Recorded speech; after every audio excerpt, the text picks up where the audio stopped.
Hey folks, welcome back to the show. I'm your host, Drew English, and today's guest is David Goldman. David's a photographer who got his start out in LA in the 90s working in the music industry, and he's shot some pretty big stuff like Blink-182's Enema Of The State album cover, which sold around 15 million copies. Since then, he's been all over the world working primarily in portrait and documentary, both in his own creative endeavors as well as for human rights organizations like the UN Women's Fund. His current project is a personal one called Motorcycle Portraits, and we delve into the details on that. And we also learned that it never really hurts to just ask a question. He's got some pretty wild stories that center around him just asking the right question at the right time. Anyway, we have a really great conversation. Hope you enjoy. Here's David. I feel like I haven't seen you in forever. Anyway, so yeah, I'm a photographer. I'm a documentary and portrait photographer. That's how I describe myself now. I started in the music world in Los Angeles back in the 90s. And I photographed, people know, I guess my most famous thing that I've done that people recognize, I did a pretty famous Blink-182 album cover, Enema Of The State, the girl with the glove. So that a lot of people recognize that, although the majority of my work is not like that at all. For the last probably 12 years, I've been working more in the documentary space, traveling in India and Bangladesh and Cambodia, the Northern Territory of Australia, doing work with human trafficking, maternal health, marginalized people, things like that, Ethiopia as well. And for the last, maybe 2.5, 3 years, starting a little bit before COVID, I just started this project called the Motorcycle Portraits, where I use my motorcycle as a mobile photo studio, and I ride around the country, the world, wherever I can go. And I photograph people who I describe as people whose lives are deeply connected to motorcycles. So to date, I've traveled over 30,000 miles on my bike, and I've photographed, I think as of a couple weeks ago, I photographed the 107th person, a self-funded, self-assigned project where nobody's in my ear telling me what to do or how to shoot it or what they want or when they want. And it's been one of the best received sort of things I've ever done. And it's allowed me to meet just a ton of people and travel and do a lot of cool shit. Right on, man. There's a lot to unpack there for sure. To go back a step, I remember when you and I met, and I forget how it came up, but finding out that you were the guy who shot the album artwork basically for that Blink-182 album that blew them up as a band and was like a huge deal. And I just looked up on your website, it sold like something like 15 million copies. So that's like a really cool thing to like have in your back pocket, is like, yeah, that's something that I did. Like I was there, I made that. But obviously you've evolved past all that. I think to kind of start way at the beginning and we'll work our way forward. How did you even like discover photography as a career path? Well, so I'm from Toronto. I grew up there, and my oldest memory of sort of photography and being, impressed or like it's sort of connecting with me in some ways. I think I was in grade 5, or as the Americans would say, the 5th grade. And we did a class trip to Quebec, and I had a little Vivitar 110 camera, like click, zick, zick, click. And, totally, yeah. And that was like whatever the first camera I had. And anyway, so I remember taking some photos. And at the time, I don't know how old you are in grade 5. But I remember thinking, oh, these are really good pictures. But that was it. And I never really thought about it again. And then in high school, they had something called a co-op program, which was essentially a work placement in exchange for credits. And so I was finishing school essentially like almost a year early, which is crazy because I'm not that smart. I don't know how I figured that out. But I hung around for one more semester, and I did this co-op program, and I asked if I could work with a photographer. And so they placed me with this fashion photographer. And that was my first real introduction to photography. And he was pretty good. And he's good. He's a great guy. And he was a good fashion photographer in Toronto. And incidentally, he's like a big motorcycle dude now. And then I went off to Europe after high school. A lot of people in my, I don't know, like my circle at the time, they would take a year off or 6 months or whatever and travel. And so I saved up money and I went to Europe. But prior to going to Europe, I had applied to all these photography schools. So that's when I decided, I guess I wanted to be a photographer. I didn't know what that meant. I didn't really, it was just the only thing that kind of seemed interesting to me, frankly. And I knew where most of my friends were going to go to university and do poli-sci or, be a lawyer or an accountant. And that just didn't speak to me at all. And my mom helped to find me a kibbutz in Israel that had I was like, just find me somewhere to stay. My mom was a travel agent, so she was able to kind of figure stuff out. And so she found this kibbutz in Israel that had a photography program. So she's like, do you want to go there? And I'm like, yeah. So anyway, I went to this kibbutz and I did this photography program, which was kind of bullshit, but I was taking pictures. I remember the guy, the instructor, he was such a strange dude. He this was obviously before digital, and we'd process film, and he would say, like, if you have a scratch or something on the negative, that you should take the oil from your nose and like rub it on the negative to clean. And I was like, that just doesn't feel right. Yeah, I don't know if I agree with that one, but yeah, it was very weird. It sticks with me to this day that it was such a strange thing. Anyway, I did a lot of photography there, and then I came home and I reapplied to schools. And I guess with the work that I had created in the Middle East, I got early acceptance to a bunch of schools. So anyway, the following year, I decided to go to a photography school outside of Toronto called Sheridan College, which is, in fact, known far more for their animation. Their animators go and work all over the world. But the photography program at the time was just a 2-year diploma course, very commercial based. I never thought of myself very artsy. So I just wanted to, learn how to take pictures to get a job. And I didn't think I needed a degree to be a photographer. So a few things come to mind, or a few questions at least. So first of all, I'm mostly clueless. So for anyone like me who doesn't know what a kibbutz is, can you tell me what that is? Yeah, a kibbutz. So a kibbutz is in Israel, and it's basically a socialized farm. So people, when Israel was settled in the 1940s, the land was really shitty and arid, and they just had to build the land. And so it would be like a communal farm. People living in a communal lifestyle, doing different jobs. Did you, at any point before you started to try and get into it for a career, did you fall in love with photography before you started to try and do it as a career? I'm just kind of curious, where the love of the process came in. So I still am a huge music fan, and yeah. I remember lining up. Maybe I shouldn't admit this because maybe it's embarrassing now.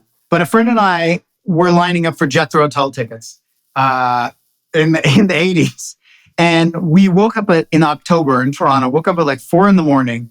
Went down to one of the record stores that had a ticket booth essentially, and they weren't opening until 9 or 10 a.m. So my friend Mark and I are there at 4:35 in the morning. We are the first people in line, and we don't even get floor tickets. But I remember thinking at the time, I can't think of a better job. I couldn't think of a better job than one that provided you tickets to concerts. If you could get good tickets for concerts for free, that just seems like the greatest job of all time. I think before school, I was really drawn to music. And I like so many people back in album days, would just stare at the double fold albums, and I would look at the artwork, and I was so inspired by it. And they were so elaborate, and I just thought that was so cool.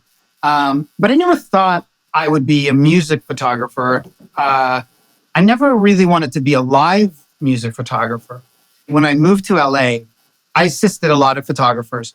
And I worked by the time I started was done assisting, I'd worked in every variable I could shoot an airplane on a tarmac, I could shoot product, I could shoot, some industrial thing, or I could shoot fashion, or I could shoot celebrities or music or whatever. I really kind of started at the beginning and swept the floor in the studio. but I always enjoyed being around music photographers and stuff when I was assisting.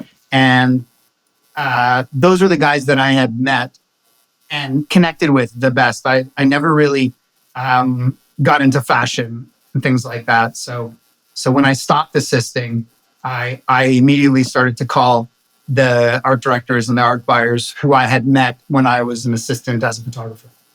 Got it. So basically it was like the music / celebrity photography side of things kind of turned into that first iteration of your career as a photographer, because I would assume that, once you were in LA, stopped assisting and calling the people you had met, they're all in that music world.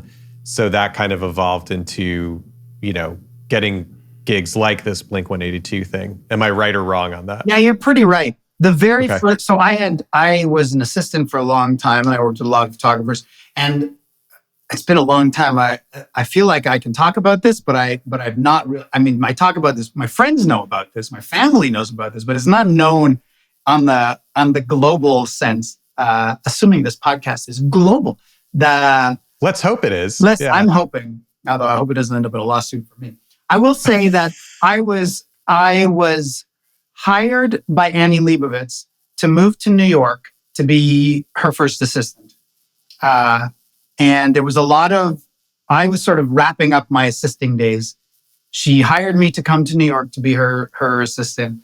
I heed and hawed about it for a long time.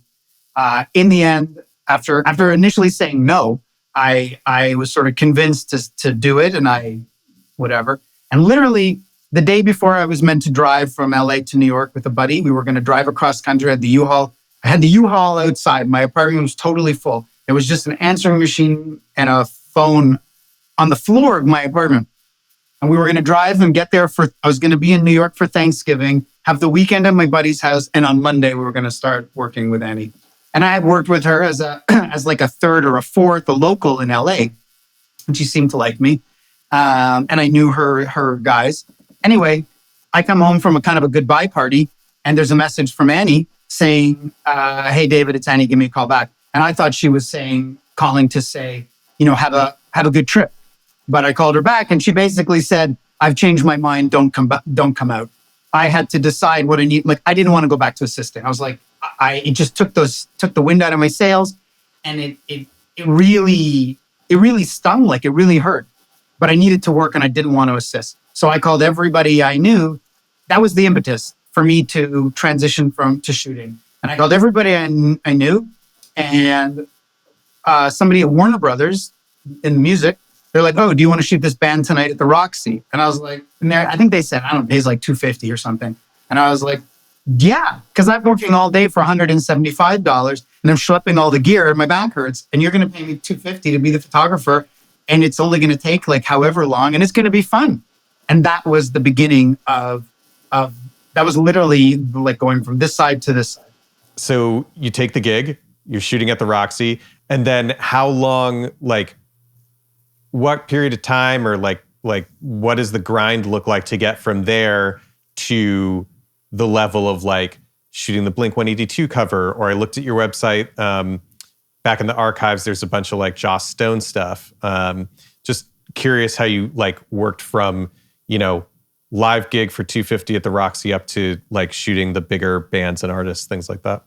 Well, I think if you talk to 100 or 1,000 or whatever, creative people in this industry, or maybe any industry, I don't think you'll get the same story for anybody. So I basically, when I stopped assisting, I've always been very proactive. Like, I don't wait to be hired. I don't wait for the door to get knocked on or the phone to ring. I'm constantly, my buddy makes a joke that on my gravestone, it'll say, not for lack of trying. Like, I'm always trying, always pitching, always, and it's important. It's an important quality to have in your particular line of work. It's the only way I know to be. I started a Substack recently, and I made a note of how my mom, when I was a little kid, I can't remember what I wanted, but my mom was like, well, pick up the phone and call them. And I was a little kid, like I was kind of scared. I didn't know how. And that act of picking up the phone and calling and getting positive reinforcement that first time, sort of solidified in me the need to pick up the phone and call. Like, don't be afraid to ask. Anyway, that's a little aside. But so when I stopped assisting, I was always testing for my book. I was always doing creative shots. And at the time, I had been working with a photographer called Moshe Bracha, who's a great photographer. And he did all the Airwalk ads, and he did Martini Rossi and like huge ads. I was very inspired by or influenced by the type of his work. So I was kind of copying it a little bit, but with my own take. So very colorful. If you imagine like David LaChapelle, but not homoerotic, more like kind of rock and roll and cool. So I'd been testing like that and doing these ideas. And I would take them and I would show them to the art directors that I had met over time. And I would say, hey, can I show you my book? Can I show you my book? I've been working on this new stuff, whatever. And then one of the guys from MCA, he just called me one day and he's like, do you want to shoot this album cover? Of course I want to shoot them. I mean, I don't know who they are, but of course I want to shoot an album cover. And because before that, I hadn't really shot anything. I mean, I must have shot some stuff, but I hadn't, maybe I'd done some piddly little magazine stuff. Yeah, maybe it was nothing quite like nothing of note to yourself. Definitely nothing of note, And anyway, but we shot it certainly not knowing, how many album covers are shot every year, right? So there's no way to know what's gonna blow up. But that was it. I mean, they had this originally. It was going to be called "Turn Your Head and Cough." So that was I came up with that idea based on the title, and then at the day of the shoot, they said they were changing the title to from "Turn Your Head and Cough" to "Enema Of The State." Anyway, and that was it. And then it blew up, and it was very surreal because it's such a stylized shot, and it's so specific. Just to talk about the challenges and the sort of up and down, I definitely thought like, okay, I'm on the ride now, I'm going. But like, I can say without any shame, like that absolutely didn't happen. Like it literally did not happen. So so you kind of took the question out of my mouth, because my next question was going to be, what did that do for your trajectory? Did it do a lot? Did it do nothing? So you literally took the words out of my mouth. Yeah. And I remember as a side note, when we met and I found out that you had shot that, we were like dweebing about cameras, and I think you said you shot that on like an RZ67 or something like that. Yeah. I don't know why I still remember that, but I do. So that's a fun fact. That album cover shot on a Mamiya RZ67. Anyway, doesn't matter for this conversation. So this album takes off. Everybody knows who Blink-182 is. And where does that leave you as a photographer? Yeah, I mean, people would be like, oh, that's cool. And I remember friends saying, oh my God, there's a billboard in Times Square or whatever. I'm like, holy shit, take a picture of it. But that was before digital. It's not like anybody could just take it with their iPhone and grab a shot of it. So I saw there was a billboard, or not a billboard, it was painted on the side of a building on Sunset Boulevard, like near the Whiskey or the Roxy. And I was like, wow, that's cool. But it's kind of like an out-of-body experience because it was like this one thing. And yeah, I definitely did. I was continuing to do music stuff. But yet, ironically, like I've been working with Warner Brothers music for a long time. And like I said, they were the first people that gave me a job doing live stuff. But I was like hungry to work, right? I would kind of do anything, So I was doing these little corporate headshots for Warner, and they saw me only as that kind of guy.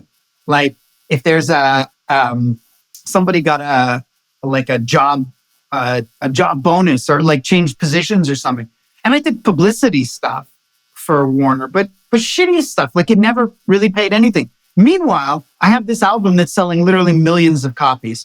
And I can't get a meeting at the art department in Warner Brothers. I know all the publicists. They're all friends with me and they're all throwing me a bone here and there, but it's not really paying anything. And so it was like this really strange situation that I found myself in. I couldn't really understand why.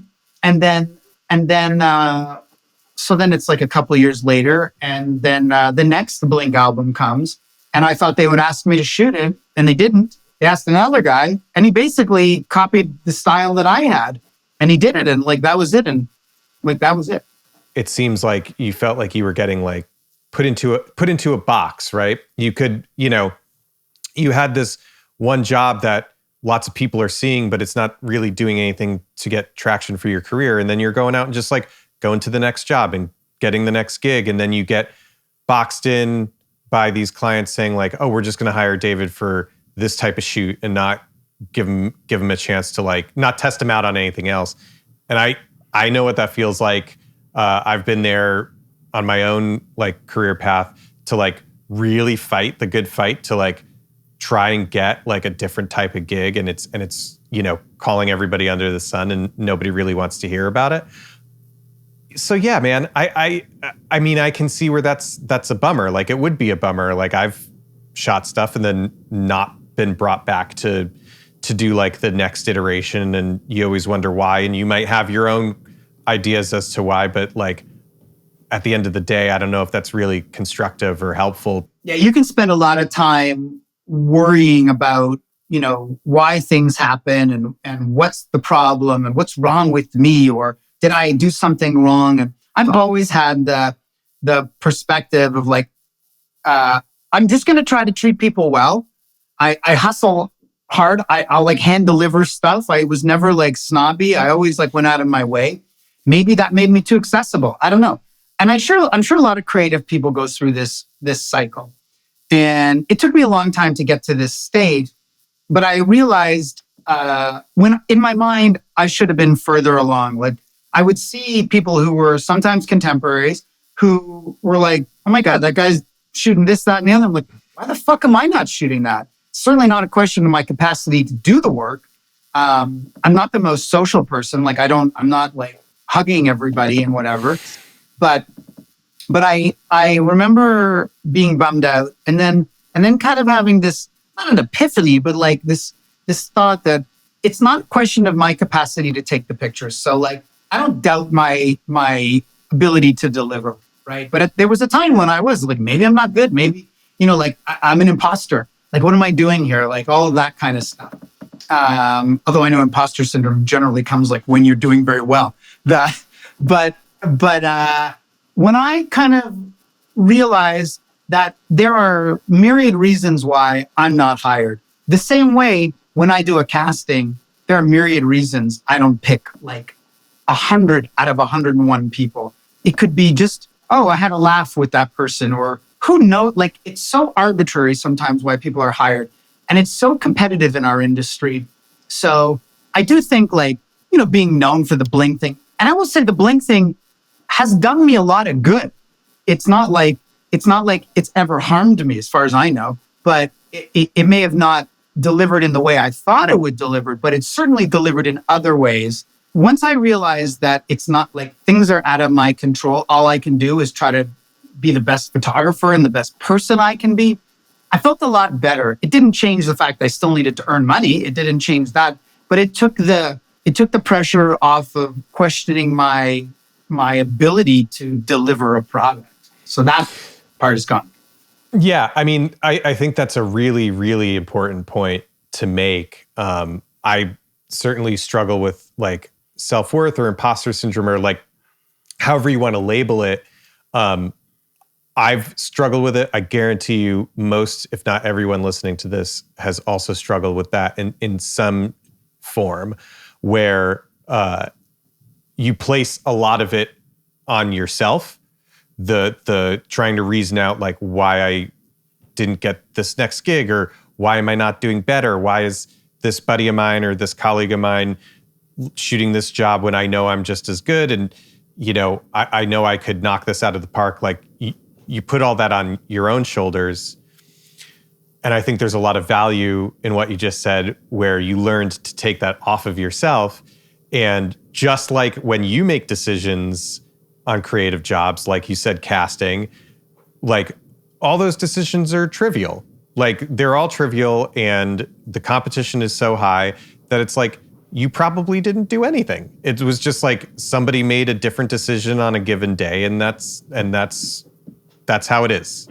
This job and this kind of trajectory didn't happen the way you thought it would. So like, how did you evolve? I guess evolve in terms of like earning a living. Like, how did you make ends meet from doing these types of shoots in LA, and then eventually you winding up in New York? But what does that journey look like? Like just like literally surviving or building a career and paying rent and whatever. I'm of two minds when I talked about Warner Brothers. Like they never gave me the big shot.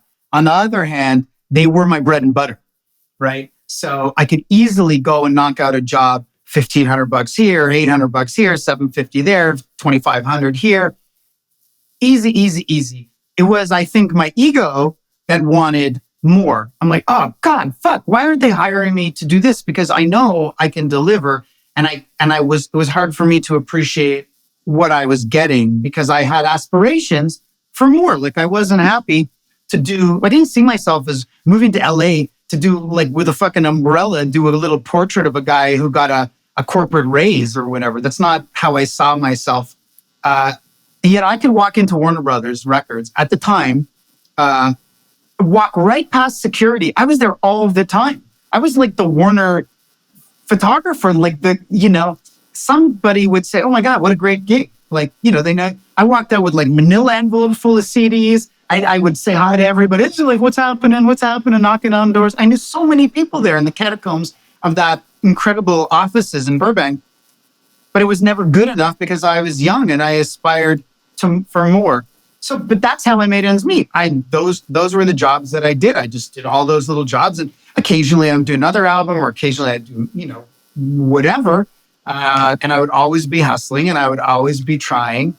Like I never had that connect. I know a lot of people, and no criticism, like super envious that they, I know a lot of creatives whose partner is often the breadwinner. They have the steady job, the husband or the wife or whatever. They're a lawyer, or they have a solid job, so the creative can like live this kind of life. I never had that, but so I just kept hustling. I just kept, and then I think that album cover was shot in 99, I think, okay. And then I moved to New York in 2005, and that kind of coincides with Napster and downloading. And that at the time killed music in the form that it was at the time, right? Like in a big way. In a big way. Yeah. So budgets really shrank, and whatever money they were spending on album packaging or publicity or whatever was really just getting decimated. And I was like, fuck this. I have always ever since anything, like I wanted to live in New York. And when it didn't happen, I guess that's 97 or something. Yeah, which is crazy how long ago that is. Then I thought, you know what? I'm going to go. I'm single. My dog had died. I had no responsibilities. I was like, this is the time to do it. And I moved to New York, And initially I did stuff for magazines, like music stuff.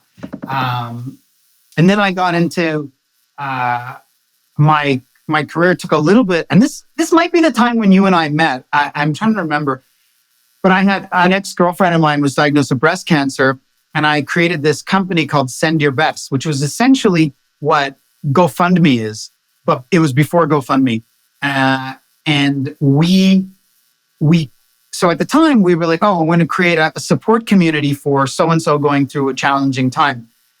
But now where it's normal, where you say, oh, grandma, I'm going to make a GoFundMe page for you. Okay, honey. But back then people were like, what does that mean? Like, what's my privacy?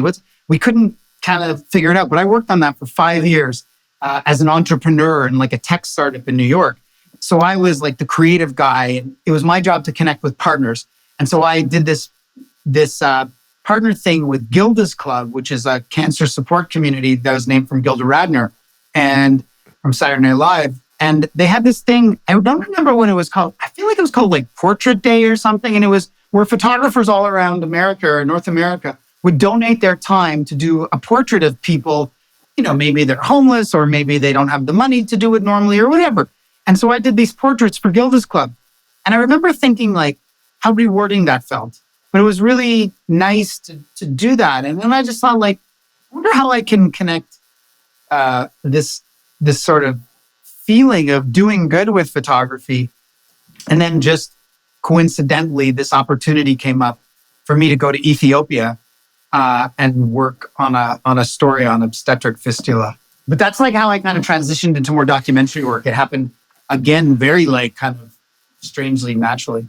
You get to New York, you're there working like not even necessarily in your medium, like you're working as an entrepreneur, which makes sense because I think people in our line of work have a lot of entrepreneurial tendencies because of the constant hustle and things like that. So that's interesting. So really it's the time spent in New York and the things that happened to you there that transitioned you into like a more of a documentarian on the photography side. Yeah, totally. Like, so with Send Your Best, I was doing all these events, like, startup events, tech events. And I did this event at the MoMA, and it was like a speaking thing. And the title was Courage.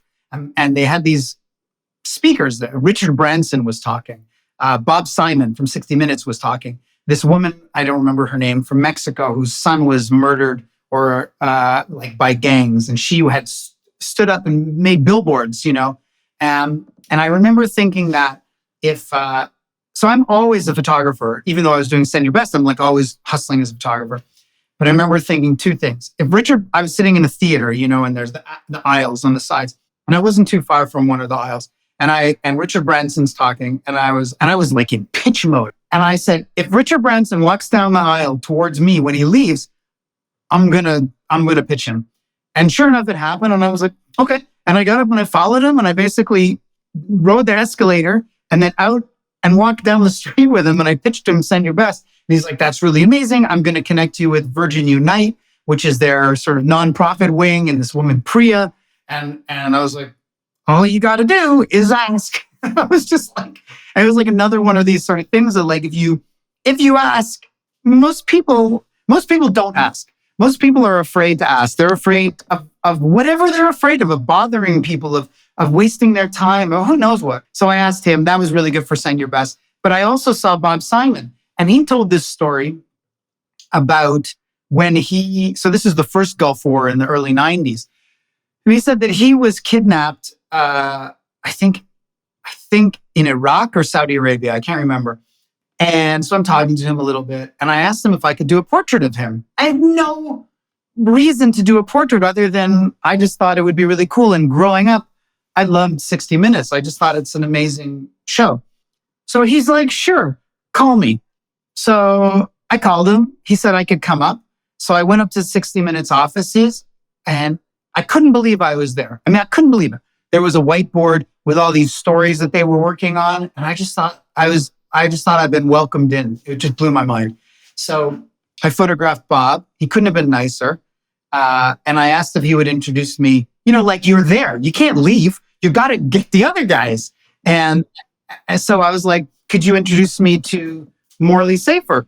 So he's like, sure, Morley's right next door. So he walks me into Morley's office. Like, yeah, this is David Goldman. He wants to do your portrait or something. I can't remember. Morley's like hacking butts. His office looks like a bomb went off. His fingers are yellow from his Benson and Hedges. He's like, he looks like Droopy the dog. And he's like, sure. Anyway, I actually didn't know this at the time, but he's from Toronto too. So we were talking about Toronto and architecture and the things we like and hate and whatever. And then he introduces me to Andy Rooney and Steve Croft. They're all gone now. It's crazy. While I'm photographing Steve Croft, Jeff Fager walks in, who I have to say, like, was so nice to me. He's been like Me Too'd, which is unfortunate for him. But in my own personal experience with him, he was so nice to me and so gracious and appreciative of the work I was doing, knowing that I wasn't hired to do it at all. And he's like, well, who else would you like to photograph? I'm like, oh, I'd love to photograph Lara Logan. And Lara Logan had just been like assaulted in Egypt. in the Arab Spring. And this really gnarly thing happened to her. And then he gets me to Anderson Cooper. Basically, I shot them all, and that was simply because I asked Bob Simon if I could do a portrait of him. That's wild. I mean, that whole run there is just wild to me. And it all comes down to just like getting over your own fear, whatever that is, and just pushing it a little bit. Like, just ask a question. Man, that's a wild run of just like, talk to Richard Branson, talk to Bob Simon. And just because you asked a question of a couple people, it opened up all these different doors. And it's just proof that if you're willing to take the first step, you never know what's going to happen, what's going to materialize. What's the harm? I don't see the downside. So the guy, your ego is so fragile, he's going to say no, you're going to cry, you're going to kill yourself. There was no before you met him. So there's no after you met him. Who cares? What's the difference? I went to Ethiopia. I did this project. I had never really done documentary work before. It was as good as an experience as you could possibly have. I've traveled a bit, but I'd never been to Africa. I was everything that I saw. It'd be cool to get a shot of that. Just as a foreigner. That. I was like, I got everything. I mean, the trip was amazing. So, and then I did this story that was really great and really rewarding. And I learned a lot. And I basically took these two girls back to their villages. And the thing taught me two lessons. Well, one major lesson, you can go with an idea of what you want to photograph, right? And you could strong arm to make that happen. That's not the way to do it. You can have an idea, or it's not the way for me. You can have an idea, an overall idea, but you need to let the story present itself to you. I was struggling. What is the story I'm going to tell? I don't know. I can't, nothing's working here. And then these two girls couldn't get back to their village. And then we had this meeting with the group and they're like, dude, that's your story. And I'm like, what's my story? And they're like, you got to get the girls back to their village. And I was like, I've done a lot of documentary work as a cinematographer, and then also a lot of doc style work where it's supposed to feel documentary, but it's in no way documentary. And there's a drastic difference between the two. And to your point, it's you can plan things out till you're blue in the face, but you also have to be open to discovery. So you can go in with the intention of this is what the job's going to be. And it turns into something totally different. And oftentimes that's the best possible thing that could happen because it's real and there's a real experience and a real emotion tied to it. And it gets addictive. It gets addictive to go into something and not really know what you're going to walk out with. And I don't know. I totally resonate with that. And it's super cool that you had that just kind of mind-opening experience, I guess. It was, it was amazing. And it was a fundamental change to my thinking because I've always been very rigid in my approach to my photography. I have a very clear idea what I want to accomplish in a portrait or in an album packaging or whatever. And I used to sort of poo-poo on photojournalism. I'm there's nothing creative about it. They're just there capturing stuff. Who gives a shit? That was my point of view when I was at the kibbutz. I'm I don't want to be a I probably could have gone right into photojournalism from there. I probably would be dead now. But I could have gone in that world and, at that time it was it could have opened up for me. But I was no, I want to create stuff. So it's ironic that it's taken me 25, 30 years. And now I'm very much, my Instagram is mostly photojournalists and stuff. Then I get a connection for UN Women. It was for the UN Trust Fund to End Violence Against Women. And she says, we have two possible things. Do you want to go to India and Bangladesh or do you want to go to Eastern Europe? I'm India, Bangladesh. I'm 100%. I've never been there.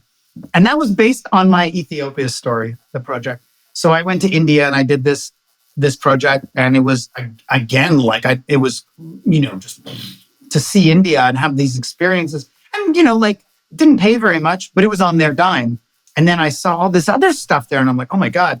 And we were driving up to this one area and I see these people on the side of the road, like a tent city near a factory. I'm like, what is that? And they said, oh, those people are migrant sugarcane workers. They come from all these locations to the area of Karnataka and they harvest sugarcane. I was like, mental note. I took a couple pictures, one of my all-time favorite pictures. We leave, whatever. Then I get it in my head. Oh, I want to do a story on migrant sugarcane workers. What I thought was the commoditization of migrant sugar workers. That's how I had presented it. I did an Indiegogo. I raised money and off I went. And I did a story on migrant sugarcane workers. And I wanted to use technology. I wanted to use GPS and audio and video and augmented reality. And I wanted to, with the Indiegogo, I did a book, but where you hold the camera over a photo and it kicks off a video. And that just changed my trajectory to more documentary. Yeah, I mean, it's cool that you got into this zone of like experiencing the world and really trying to like create your own mark, right? I mean, obviously, I'm sure you're doing like money jobs along the way, but you're like fleshing out these ideas and like saying, hey, look at what we can do. Like, look at the stories we can tell. And it's really cool that motivation and that drive came off of like all these happenstance occurrences. You've now filled in the gaps for me that I don't know about you. All I knew about you was Blink-182, and then I met you in New York, and then you disappeared, and then you popped up on my Instagram, and you're like moving back to Canada. You're doing this moto portrait series. So what is this? We'll call it like the current iteration of David Goldman look like? I think it's important I will say that for me, I need to keep moving metaphorically and literally. I don't have I'm not married. I don't have any kids. It's not that I never wanted that. I just never knew that I could afford it. I was whatever. And I find myself single. I'd love, it'd be great to meet somebody, but I haven't. And so as a result, I'm like, what am I going to do with my life? Am I going to sit around waiting to meet somebody, or I'm going to do things, And so I have the luxury with time and relative freedom, I'm definitely not a nomad. I very much like having a home. I have just not felt, for one reason or another, like the home that I had was like, the math wasn't right. I loved living in Brooklyn, but I didn't want to die on the set, like above a fucking beauty supplies store in Brooklyn. Like, I didn't want that to be my life. And I can't afford at that time to, like, I would have loved to move upstate. I would have moved upstate in a heartbeat. Like, that's what I love. So let's just skip to COVID. I've had a motorcycle for a while. So now it's COVID. And I'm in LA. I moved back to LA, which I never thought I would live. And I moved back to LA like a week before COVID. I got my bike there. I'm sitting on the couch. I'm eating ice cream. And I'm just going, this is fucking ridiculous. Like, I'd shot a couple of these portraits. I had wanted to sort of see if like a proof of concept. Wanted to know if I could use my motorcycle as a mobile photo studio, travel around and photograph these people, whoever these people are. I just didn't know. So the first summer of COVID, I sold my kind of cool Triumph Thruxton motorcycle, which is a cool bike. And I bought an adventure bike, which is cool, but you don't look cool on it. You look like a snowman. I thought, all right, I'm going to take this bike and I'm going to go up to Northern California. And I think I took 2 months off. There was literally nothing going on. I went up to Northern California, into Oregon and Washington and Wyoming and Montana and Colorado and Arizona and California. So I did this kind of loop. And I shot, I don't know, maybe 14, 16 people. I don't really remember. But it was unbelievable. I was meeting these people and I was having these experiences. So this one guy says, you should photograph this guy, Ryan Stewart. He's a United Airlines pilot, 30-year international pilot. He has this a farm in Colorado, and he built a half-mile banked dirt track for motorcycling, where like they're sideways, dirt tracking. He goes, the guy's, he's amazing. He goes, but whatever you do, don't go in his airplane. He'll try to take you in his airplane. I'm like, okay, whatever. So I'm like, I ride there, and I'm like a left-wing liberal, and I roll up, I knock on the door, they got a Trump hat hanging, they're listening, they're watching Fox TV. But it doesn't matter because motorcycling is the great equalizer. It doesn't matter what your politics are, what your religion is. It's about the human connection, which as a photographer, I'm always preaching the human connection. My father would say the same thing about sports. Like almost to a T, there is a common thread where your beliefs and your opinions and your politics and all that stuff doesn't matter. And it's a really, really beautiful place to be with people. It's a great place to be in. And so in a very contentious time in the United States, I was connecting with people on a far more esoteric level, on a far more human level, which to me was what motorcycling is all about. Like everybody will tell you their reason for motorcycling. So I photograph him, he takes me around, shows me all this stuff, puts me up in his house, feeds me. And then the next day he's like, hey, you want to go for a ride in the airplane? And I'm like, fuck. Okay. So he's like, man, and it's like I'm sitting behind him and the thing takes off. He's doing barrel rolls over the farmlands. And what kind of airplane? Like a little prop plane? Sport plane, like a little prop sport plane, you know? And he's a 30-year pilot and he loves his wife. I know he wants to come home. So I was a little scared, but I just thought, whatever. Like when I turned 40, I said to myself, I wanted to be able to look back on my life with color. You know, I don't want to do anything stupid, but I want to enjoy it. When somebody offers me something, I want to say yes. Anyway, so I had all these experiences. So it was really great. Now, fast forward, now it's a year later. My mom gets sick and she dies very quickly in like 7 weeks from cancer. And it was devastating for me. And it took all the wind out of my sails. It's been just over 2 years now. So it took all the wind out of my sails. I had lost all motivation. I didn't want to call anybody for a job to make $1,000 or $1,500. I wasn't interested in it. So I thought what I'm going to do is I'm going to take some time and I'm going to ride my motorcycle and I'm going to ride around the US and Canada. Like many people have ridden their bike dealing with grief, you know, sort of like getting away from it. Neil Peart from Rush did that. It was like he wrote a book about it.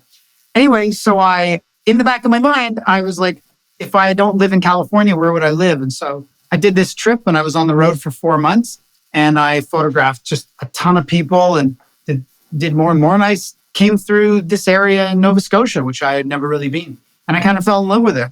And I thought, I don't want to live in LA anymore. I don't want to deal with the traffic and I don't want to be in New York anymore. And I bought a house out here and I live here. And for the last year, I've been working on this house. And it's just about done. And this coming summer, I'm taking the motorcycle portraits and I'm going to Europe and the UK all summer and to continue the series. That's so cool, man. Oftentimes, and you know, I'm so sorry about the loss of your mom and like how that happened so quickly. But also, I feel like you're not the only person that you know, a lot of like creative energy comes out of grief sometimes because you need something to like sink yourself into and like really commit to. And whether it's a distraction or whether you feel like, or you maybe feel like you're wasting time, you just need to like make whatever.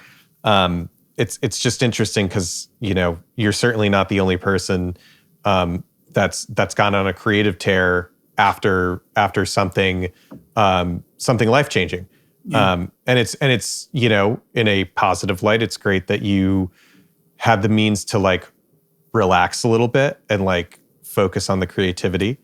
And, you know, I know the series is ongoing, but where are you, like, how are you finding your subjects now that you're going into the project with like a little more intention? Like, how are you digging up the people that you're photographing, and are they like all walks of life? Like, what's the premise? You know, telling you earlier how the bling thing has helped me even to today in ways that I didn't, like, never really occurred to me. So it's a great calling card. And for a long time, I never really talked about it. It wouldn't be like how I led. It always seemed kind of obnoxious to talk about that kind of stuff. So initially with the motorcycle portraits, I would just follow lots of motorcycle stuff on Instagram and I'd reach out and stuff. But to be able to say that I'm the guy that shot this and that, people like, they pay attention. So like, oh, this is legit. Oh, that was my favorite album or whatever the case is. So it definitely helps me to get to people. Not everybody by any means, but a lot of them I reach out on Instagram as a starting point. A lot of people so when I meet them, like I was saying, they recommend me to somebody else, or I'll ask if they know somebody, particularly if they're higher end people. Like I met Lyle Lovett, and I got to Lyle Lovett through like a world champion motorcycle racer named Kevin Schwantz. And I got to Kevin Schwantz through a 3 times world champion motorcycle racer named Wayne Rainey. And those guys used to like fucking hate each other. So the fact that one got me to the other and got me to Lyle Lovett was already crazy. And so that's a lot how I get to people. And I'm very lucky that my portfolio is good. Like it's legit. So even if I made $1 in my life, my portfolio has a great intrinsic value. People look at it. Oh, there's Anderson Cooper. Oh, you did the Blink thing. Oh, this guy's legit, right? Like it just looks legit. Motorcycling, I look at as an umbrella, and all of these verticals within the umbrella don't all know one another. I'm trying to show the inclusiveness. I'm trying to show black, white, straight, gay, men, women, like every variation that I can to show this inclusiveness. And where it's going, I don't know.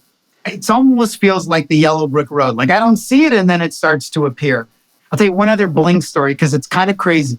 So I've been looking for sponsorship for an airline. And I won't say the airline just yet, but I reached out to the cargo department of an airline after reaching out to another airline. And I explained, what I'm doing to the woman. And I said to her, I've been working on this project. I'm trying to find an airline that would be interested in helping me to get to Europe. I understand you guys do this. And, I photographed this Blink-182 album cover, which again, I would have never said in the past, but like I'm doing everything I can to get. She goes, oh my God, oh my God, oh my God, oh my God. I'm like, what? Oh my God. She's like, this is totally kismet. What do you mean? She's like, I literally just learned to play some of the Blink songs on a ukulele. I'm going to help you to get to the right person. And I was like, okay, like whatever. That's cool. She's awesome. She helped me get to the right person. And so like it keeps paying, even though it didn't pay me very much money. It keeps paying, but it also, you're just leveraging all the experience that you've had and your portfolio into the whole concept of there's power behind just asking a question. And it seems like all this stuff just keeps propelling you forward. You're kind of epitomizing the concept to me that it's all about the journey, not the destination, right? I think that's really beautiful and powerful. And I love that you're using the framework of motorcycling to show inclusivity. I don't spend a lot of time thinking about what I'm doing. I'm just trying to move forward. I will say that the motorcycle is a fascinating tool. There are many parallels with the motorcycle as with the camera. The camera has given me access to people, to communities, to places that I don't know I would have had the confidence to go without the camera, or just the fact that people open up. And the same with the motorcycle. You roll down the street with a motorcycle with all the bags on it and the whole thing, and you look like you're on an adventure. People want to talk to you. Men, women, kids. I mean, they just come out of the woodwork, It's a profound thing. And when somebody gives me permission to do a portrait of them, I take it very seriously. I think it's a tremendous honor. And I really try to respect the vulnerability that they're offering in the moment for that to happen. And I don't take it lightly. I really, if I leave this planet, I want to know that the work that I did resonates, that it meant something in some capacity. I absolutely love that. What someone sees in an image, a viewer of that image, they're seeing the culmination of something for all like the hustle and the shuffling and the like pitching and all this other stuff that you've done throughout your career. It all comes back to like you're expressing yourself through this art form. And I think it's really, really cool. It's definitely inspiring for me. I've got a Pentax 6.7 sitting in the closet back there, and I've always wanted to do a portrait project. And now I'm like a little more inspired to want to do that.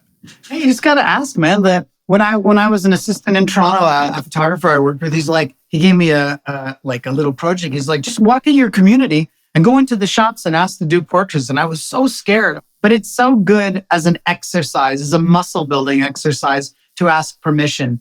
You always, like, I would rather ask permission and get denied than just steal the picture. Sometimes you have to, and, whatever, but you're always going to get a better portrait if you ask permission and they grant it. Then there's a connection. And I think that's something that's the connection is worthwhile. You never know where that's going to lead. I absolutely agree. And I think that's a beautiful place to end this whole thing. I'm going to put a bunch of links in the show notes, but do you have a website you want to pitch, or do you want to share your Instagram, whatever you want to share here for people who are maybe driving or on the subway or whatever? Where can people find you? My Instagram is just at the David Goldman photo. And the motorcycle portraits, it's themotorcycleportraitsplural.com. And then my website is just davidgoldmanphoto.com. Yeah, I'll be sure to put all that in the show notes. It's been awesome to reconnect with you. We haven't spoken a word to each other in a long time. And then randomly, I just reached out to you to do this. And it's been so great to catch up, and let's try to do it a little more regularly. I'd really like that. I'm definitely inspired by everything we've talked about. So come to Nova Scotia, man. Oh man, I'd love to. I love Canada. Beautiful. All right, thanks, David. Thank you. All right, there you have it. That was my interview with David Goldman. Great conversation, and I hope you have a chance to dig into more of his work. I'll put these links in the show notes, but again, his website is davidgoldmanphoto.com, and you can find him on Instagram at @thedavidgoldmanphoto. The Motorcycle Portraits Project, which is pretty cool and I've had a chance to check out, is themotorcycleportraits.com. And he does also have a Substack newsletter. I don't have that link in front of me, so I will also include that in the show notes. But if you want to just give a search, you can do that too. Thank you again for being here and being a part of the show. If you can leave us a positive 5-star review on Apple Podcasts or Spotify, or if you're watching on YouTube, a thumbs up and maybe a subscribe really goes a long way to get us into the eyes and ears of new people. Thanks again so much, and until next week, have a good one.